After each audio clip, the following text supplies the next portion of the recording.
I never imagined I'd go wild boar hunting. Not once. But that changed the moment I set foot in Florida. The first thing that hit me wasn't the humidity or the mosquitoes, it was the sight of entire farms torn apart overnight. Fences crushed, fields rooted up like plowed dirt, and crops ruined beyond saving. Locals shook their heads and muttered one name: wild hogs. That's when something inside me shifted. Maybe it was the rush of adrenaline or the instinct buried deep from years of hunting, but I knew I couldn't just stand by. I had to do something. I grabbed my rifle, called up a few friends, and within the hour we were loading gear into the truck, heading straight for the backwoods. Florida's wild hog problem is no joke. These animals multiply fast, destroy everything in their path, and can weigh more than 300 pounds. They're not just pests, they're a menace. Every hunting season, locals take to the woods to help control their population. Most of them know me from past hunts. They've seen me prepare my gear, check my sights, and set off before sunrise. But this time felt different. The destruction was worse and the stakes were higher. I looked at my buddies and asked, "You in?" The answer came before I could finish the question. A firm nod and a grin that said, "Let's go." The night before the hunt, I laid everything out like it was a military operation. Spare ammo, binoculars, night vision scope, first aid kit, rope, and rations. My backpack weighed heavy on my shoulders as we set off at dawn. The morning fog hugged the treetops and the smell of pine and wet soil filled the air. Somewhere in the distance, a faint squeal echoed through the woods. We froze. Everyone looked at me. That was our cue. I motioned forward and the hunt was officially on. If you've ever been deep in Florida's backcountry, you know how wild and unpredictable it can be. The terrain changes fast, thick brush one minute, muddy creeks the next.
That's why having locals on your team is a game changer.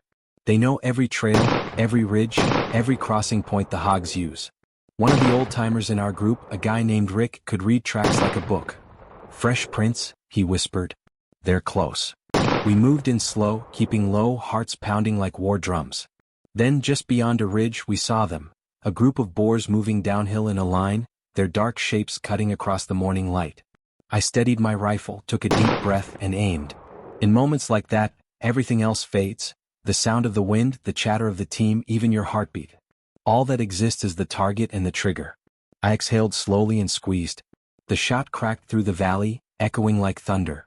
One hog dropped instantly, rolling down the hill. The rest scattered into the brush. My teammates looked over and gave a quick thumbs up. It was a perfect start. But out here, overconfidence can end your hunt before it even begins. You never fire unless you're absolutely sure. Miss once and the whole herd vanishes in seconds. Later that day we crouched low in the brush, listening. Every sound in the forest felt amplified. The rustle of leaves, the buzz of insects, the faint trickle of water somewhere nearby. Suddenly, a loud snort cut through the air. My pulse spiked. I turned my head just in time to see a massive boar break from the trees, charging straight at us. Time seemed to slow. It's one thing to hunt a wild hog, it's another to have one coming right for you. Without thinking, I raised my rifle and fired. Pure instinct. The bullet hit perfectly between the eyes. The hog dropped instantly, sliding to a stop just feet away. Moments like that remind you how quickly things can turn. Wild hogs may look clumsy, but they're incredibly fast and aggressive, capable of changing direction in a heartbeat. If you're ever charged and don't have the right gear, your best move is to dodge at the last second and pray it misses. Their tusks can slice through flesh like knives, and trust me, you don't want to find yourself on the wrong end of those.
When the sun began to dip, the forest fell eerily silent.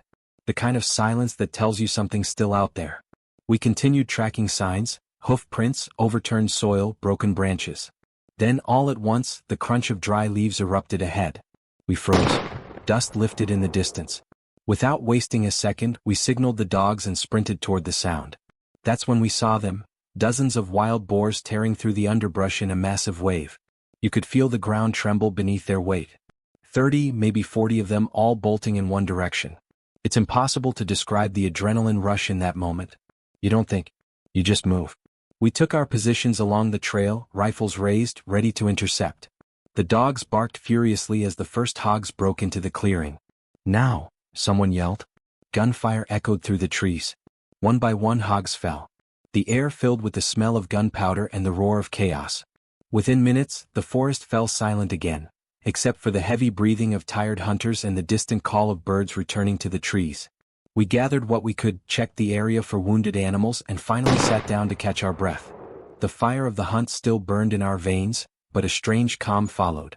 Hunting isn't just about the kill, it's about respect. Respect for nature, for balance, and for the life you take. Every hunter out here knows that feeling. You're not out for trophies or bragging rights. You're helping control an invasive species that's threatening farms and wildlife alike. As darkness settled over the woods, we packed up our gear and started the long walk back. The headlights of the truck flickered through the trees, lighting up the path ahead. We didn't talk much on the way home.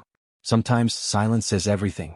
When I got back, I sat on the tailgate looking at the stars, thinking about how wild and unpredictable life can be.